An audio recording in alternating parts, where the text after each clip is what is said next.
hanya Islam agama yang paling benar di dunia ini gitu. Itu kan ya menurutku aku masih belum bisa nerima aja. Misalnya kalau orang kaya ini nggak pergi haji, ya nggak apa-apa tuh. Maksudnya tidak ada yang dirugikan gitu. Sampai jual tanah ya? Betul. Nah, Jual ada tanah. soalnya karena ada kasus yang kayak gitu kan, jual rumah, jual tanah, terus pulang ya malah jadi jatuh miskin. Nah, aku juga baru tahu ternyata ada tradisi misalnya kayak warga di urban gitu, di suburban, warga kampung, kalau misalnya haji, mereka tuh bukan cuma haji tapi kayak ada pesta keberangkatan dan pesta kepulangan, yang mana itu tuh kayak mewah banget gitu.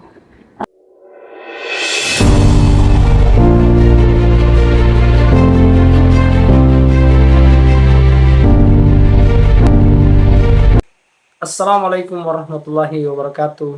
Salam sejahtera untuk kita semua. Sahabat Indonesia, berjumpa lagi di Indonesia TV. Kali ini kita akan menyaksikan bagaimana Kumaila Hakimah berbicara tentang haji. Di mana di dalam video ini Kumaila Hakimah menganggap bahwa haji itu bagian dari hedonisme. Hedonisme itu adalah tindakan yang mana orang-orang yang di dalamnya hanya sukanya berpesta-pesta. Kemudian Kumaila Hakimah menganggap bahwa mereka yang haji selama ini sebagian adalah orang yang tidak mampu, tetapi dimampu-mampukan. Dan banyak lagi hal lain yang dijelaskan oleh Kumaila Hakimah dalam video ini. Tanpa berlama-lama, mari kita saksikan.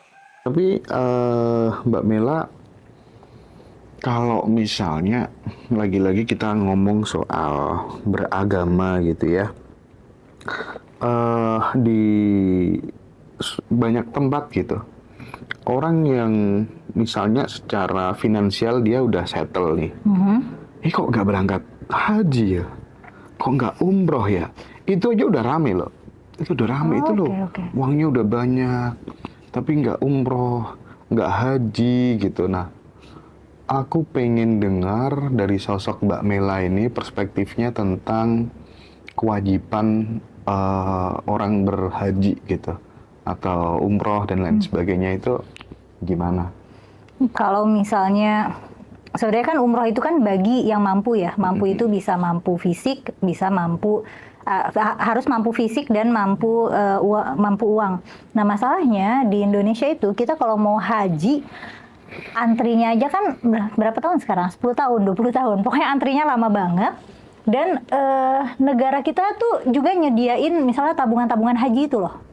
Yang mana berarti mereka harus nyicil dulu, nabung dulu. Maksudnya ketika kita harus nyicil dan nabung kan itu tandanya nggak mampu ya. Maksudnya mampu itu kan biasanya dalam zakat aja kan ada haulnya gitu. Ada nasab dan haul, jadi kayak kalau hartanya udah nganggur 1 tahun, itu ya bagian dari situ yang harus dizakatin gitu. Nah, menurutku haji dianggap mampu juga gitu, karena aku ngelihat jamaah kita tuh udah mah nenek-nenek, kakek-kakek yang udah rentan sakit, rentan mati kan, padat banget. Udah gitu mereka menggunakan tabungan mereka seumur hidup. Jadi mereka bukan orang kaya, sebenarnya mereka tidak mampu, tapi dimampu-mampuin. Yang mana karena mereka bukan orang mampu, sebenarnya uangnya buat haji itu bisa aja mereka gunakan untuk memperbaiki kualitas hidup keturunannya gitu. Tapi mereka memilih naik haji. Dan udah gitu, masalahnya lagi ini sih, birokrasi politik. Aku sangat berburuk sangka haji itu tuh jadi alat lobby antara Saudi dan negara kita. Saudi dan pemerintah kita sama-sama diuntungkan dari adanya haji ini. Visa haji kan mahal, dan jamaah Indonesia nih jamaah Indonesia kan jamaah paling banyak. Jadi Saudi Arabia nih negara yang sangat kaya raya ini, dan Indonesia negara yang sangat miskin ini. Kita negara yang miskin ini ngayang-ngayain Saudi tiap tahun. Sampai surplus gitu ya. Dan karena pemerintah kita tahu masyarakatnya pada pengen haji dan Saudi tahu, jadi mereka harus lobby-lobbyan kuota. Apalagi kan dana haji juga suka dikorupsi sama pemerintah kita gitu. Jadi mereka ngelihat, wah ini nih ada banyak sekali orang Islam yang pengen haji. Sebenarnya kan aku berprasangka buruk, mereka tuh pengen duitnya. Ya memang ada, maksudnya memang pengelolaan haji di Saudi semakin tahun itu semakin oke ya, semakin baik gitu, semakin bisa ngatur jamaahnya. Cuman kalau kita mau lihat, aku bukan ahli ekonomi, tapi kecurigaanku secara kalau kita mau lihat dampak ekonominya secara lebih luas, sebenarnya kayaknya kita dirugikan deh. Dan bisa jadi itu nggak dapat apa-apa. Jadi ya harusnya yang berangkat haji itu yang kaya aja, yang emang maksudnya ya mampu langsung berangkat gitu. Cuman ini lagi-lagi antriannya banyak. Jadi aku sih sudah tidak melihat urgensi haji. Ini bukan berarti aku menghapus dari rukun ya. Tapi kalau misalnya, dan ini pendapatku ya, maksudnya aku bukan ulama, tapi aku melihat urgensi haji itu jadi nggak urgent lagi gitu.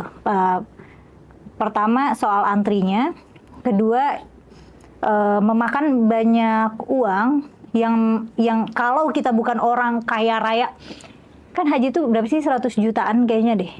Itu kan orang Indonesia yang beneran bisa mampu haji itu kan berarti sangat sedikit. Kesenjangan ekonomi kita kan tinggi banget nih, kayak orang miskinnya segini, orang kayanya segini. Nah orang ini doang nih yang bisa pergi haji. Tapi yang pada pergi haji orang-orang ekonomi lemah. Jadi menurutku sih bukan tidak terlalu bijaksana, bahkan tidak bijaksana kalau misalnya kita tuh ekonominya lemah, apalagi secara fisik juga nggak prima, terus kita haji gitu. Malah haji tuh harusnya buat yang fisiknya prima sih. Soalnya jamaah kita lansia semua. Dan yang lebih urgent sebenarnya kan, aku tuh masih belum bisa nerima ya kalau kemudian terus kalau sudah mampu tapi tidak haji, itu dosa besar. Itu Tuhan akan kasih hukuman. Oh, ada yang bilang gitu? Termasuk kemudian nggak berpuasa dan seterusnya gitu ya. Nah, seolah-olah Tuhan, jikalau memang kemudian teman-teman semuanya percaya ada sosok, kalau aku masih percaya bahwa ada sumber dari segala sumber, ada kecerdasan semesta yang tanpa batas, ada suatu yang memang awal dan mungkin kita ini juga percikan darinya gitu ya. Tapi bukan Tuhan yang dimaknai secara tendensius gitu ya, yang kemudian menentukan ini, itu dan seterusnya. Nah, ketika kemudian kita persepsikan bahwa ada kekuatan yang maha tak terbatas itu, terus mengklasifikasi, oh ini salah, ini benar, itu kayaknya juga nggak make sense juga gitu, nggak rasional gitu. Dengan singkat kata, hanya Islam agama yang paling benar di dunia ini gitu. Itu kan, ya menurutku, aku masih belum bisa nerima aja kalau kemudian hanya ada satu agama yang paling benar gitu. Aku sepakat dengan beberapa penulis yang mengatakan satu Tuhan, banyak agama. Itu menurutku lebih bisa diterima lah. Gimana menurut Mbak Kumaila? Iya, aku juga nggak bisa nerima. Makanya ketika orang menggunakan itu untuk lingkup dirinya sendiri ya udah. Tapi ketika dia memaksakan, apalagi menghakimi kepercayaan dan keputusan orang lain terhadap sesuatu yang sebenarnya dampak destruktifnya itu nggak ada. Kan misalnya kalau orang kaya ini nggak pergi haji, ya nggak apa-apa tuh. Maksudnya tidak ada yang dirugikan gitu. Dan aku tuh gimana ya? Aku tuh juga concern sama haji lebih ke ini sih, kayak nenek-nenek kakek-kakek kampung yang berangkat ke haji. Sampai jual tanah ya? Betul. Nah Jual ada tanah. soalnya karena ada kasus yang kayak gitu kan, jual rumah, jual tanah, terus pulang ya malah jadi jatuh miskin. Padahal kalau misalnya kayak di kampung mungkin 100 juta, kalau di Jakarta cepat habis ya. Tapi kalau misalnya di kampung-kampung ya UMR-nya kayak 2 juta gitu, itu kan bisa hidup 50 bulan gitu. Asal mereka bisa mulai nggak tahu bisnis sesuatu gitu. Yang kayaknya kalau misalnya di daerah-daerah yang berkembang itu modalnya mungkin masih kecil gitu. Memajukan UMKM gitu. Padahal kalau andai kata nih ya, ini kan berandai-andai aja. Kemudian ketika orang misalnya di kampung memiliki rezeki yang lebih gitu ya, uang segitu banyaknya kalau kemudian diorientasikan untuk tetangga-tetangganya yang tidak mampu, yang makan aja tuh, ya Allah, aku tuh sama teman-teman tuh kan sering ya menjumpai teman-teman di kampung-kampung, orang-orang itu yang sehari kadang dipakai makan aja nggak ada gitu ya. Dan kesadaran untuk kemudian menengok kanan kiri tetangga kita ini makan apa enggak itu masih sangat minimalis. Iya, malah kalau misalnya dia memutuskan untuk haji itu malah zolim. Nah, aku juga baru tahu ternyata ada tradisi misalnya kayak warga di urban gitu, di suburban, warga kampung. Kalau misalnya haji, mereka tuh bukan cuma haji, tapi kayak ada pesta keberangkatan dan pesta kepulangan. Yang mana itu tuh kayak mewah banget gitu. Jadi, aku malah ngelihatnya haji itu hedonisme. Hedonis ya? Iya, hedonisme agak religius. hedon memang ya? Logis juga. Jadi ya untuk menunjukkan status sosial bahwa mereka bisa afford haji gitu, mereka bisa bayar haji dan berangkat haji. Karena orang Indonesia aku pulang haji jadi ada gelar ya Pak Haji, Bu Haji. Gitu. Nah itu tuh yang jadi persoalan kan, kenapa gelarnya hanya pas haji aja gitu? Kalau habis sholat gak ada S Kumailah Hakimah gitu, S Ali, Iya. S Dodi. Padahal kan itu kan bukan sesuatu yang memang harus diberi gelar ya. Gitu sih. Agak aneh, makanya kita mencoba untuk mempertanyakan. Itulah adanya pentingnya forbidden question gitu kira-kira ya. Iya, karena kalau haji ini kan ada dampak realnya gitu ya. Maksudnya dampak real terhadap kondisi sosioekonomi masyarakat dan juga negara gitu. Dan aduh, aku sih berburuk sangka ya sama lobby-lobbyan haji nih di antara pemerintah kita dan pemerintah Saudi gitu. Aku merasanya pemerintah kita dan pemerintah Saudi itu mengeksploitasi masyarakat untuk ayo haji, ayo antri haji gitu. Ya karena pemerintah kita mau korupsi dananya atau kalau misalnya amanah itu mau pakai dananya untuk investasi kan ada tuh ya. Katanya mau diolah dana haji buat apa? Karena mereka ngeliat itu duit yang banyak banget. Dan Saudi juga pengen. Kan yang bikin mereka senantiasa makmur juga orang Indonesia kontributornya. Sedangkan kita senantiasa miskin. Itu kan menyedihkan ya. Sorry ya teman-teman yang punya travel ya. Tapi banyak ya teman-teman sekarang yang punya usaha bisnis keimanan itu makin top aja ya, dan tidak hanya di soal haji sih, tapi ziarah di makam-makam wali gitu ya, gara-gara kotak amal, uang kotak amal itu sampai kemudian membuat konspirasi makam palsu. Nah, kayak gitu kan sekarang udah mulai terendus.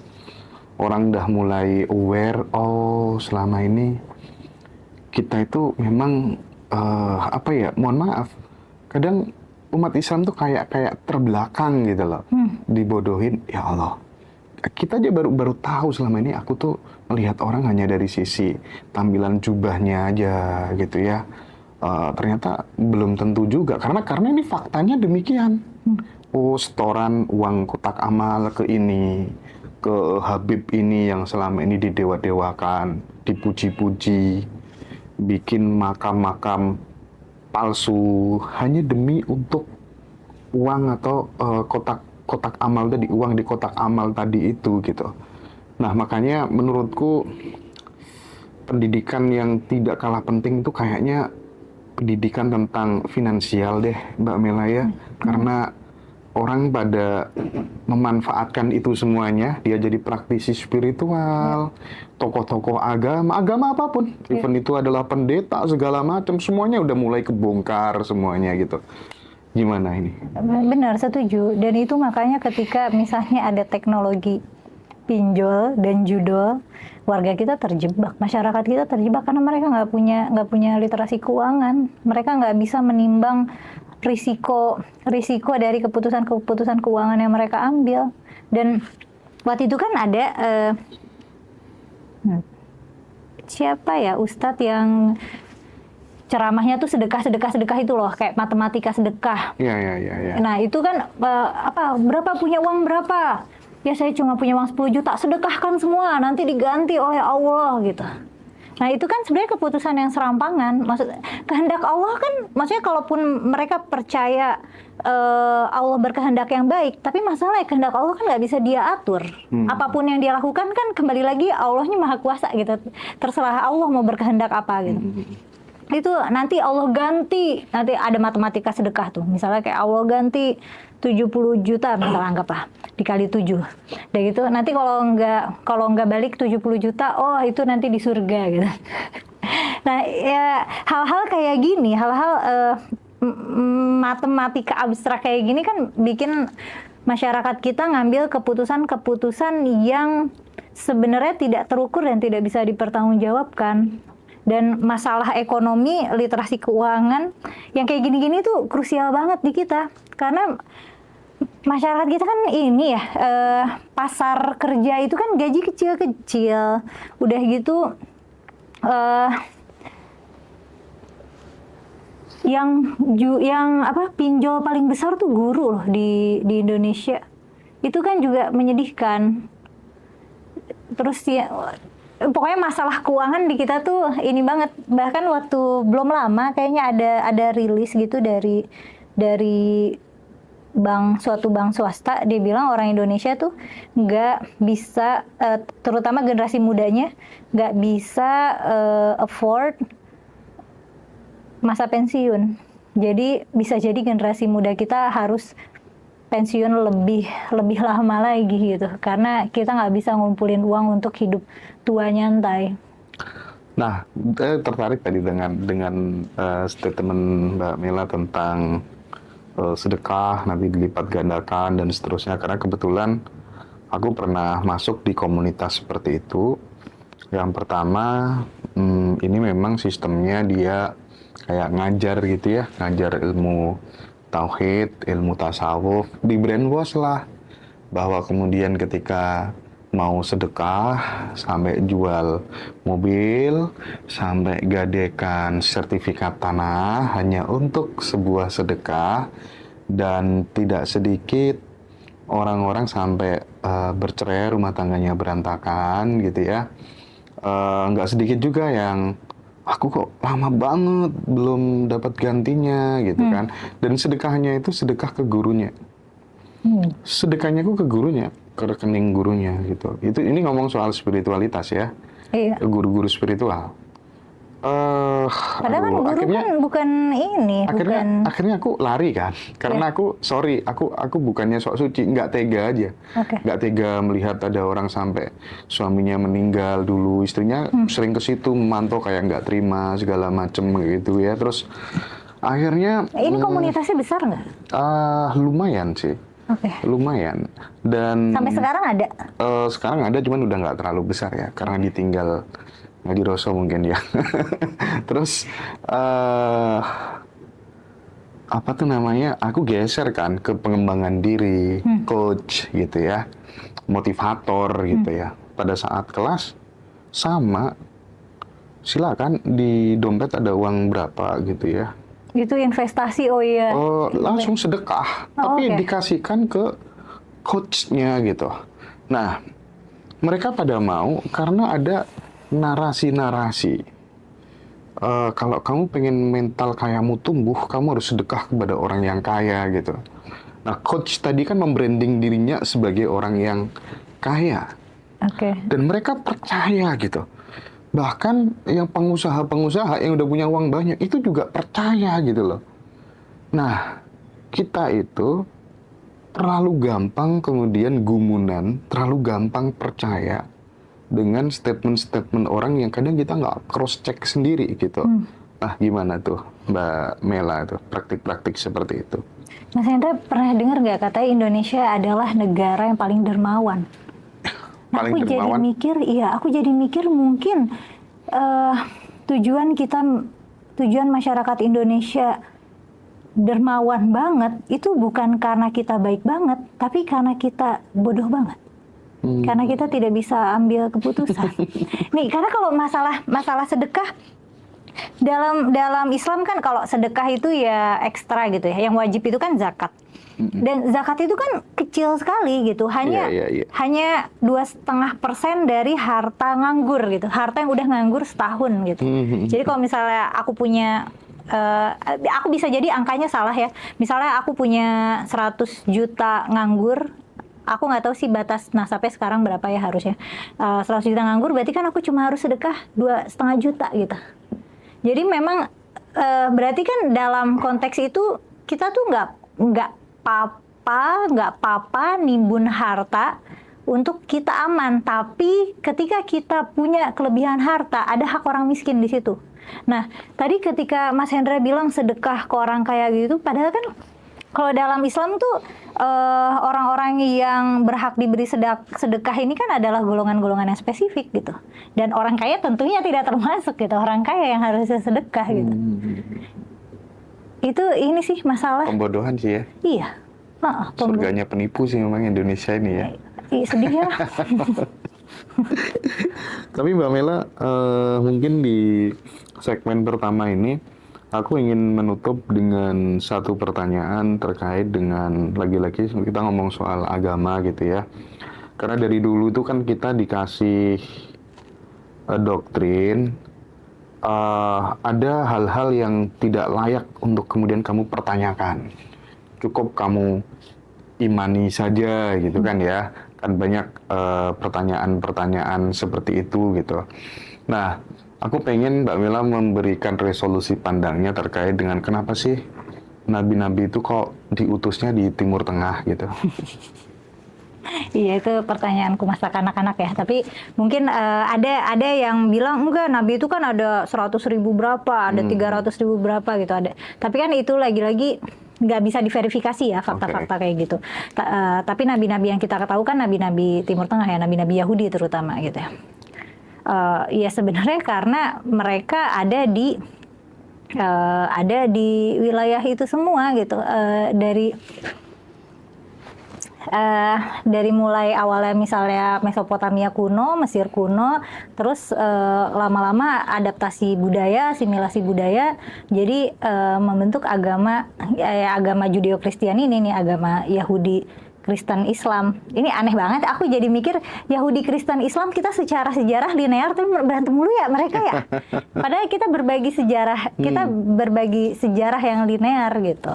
Tapi tidak mau saling mengakui gitu bahwa sejarah kita linear gitu. Dan itu kan sebenarnya nabi-nabi di Timur Tengah semua karena itu nabi-nabi agama itu doang gitu. Dan yang pakai konsep nabi kan kita doang. Yang agama lain, tapi ada sih yang bilang gini, oh bisa aja Siddhartha Gautama itu sebenarnya nabi gitu. Jadi kan ada orang yang kayak percaya Tuhan itu satu, utusannya di mana-mana sedunia. Cuman yang di Timur Tengah namanya nabi, yang di Timur itu namanya Buddha yang gitu-gitu. Tapi mereka semua diberi wahyu, pencerahan dan segala macam gitu. Nah, karena titel nabi ini kan titel yang ilahiyah ya, yang sebenarnya nggak ada verifikator ya kan. Verifikatornya tuh umatnya. Kalau umatnya percaya ya dia jadi nabi gitu. Kalau nggak ada yang percaya bisa aja dieksekusi gitu. Kalau zaman modern ada yang ngaku nabi ya nasibnya kalau nggak masuk penjara masuk rumah sakit jiwa gitu. Kalau di sekarang udah nggak bisa ada nabi lagi gitu. Jadi ya itu ya udah gitu sih.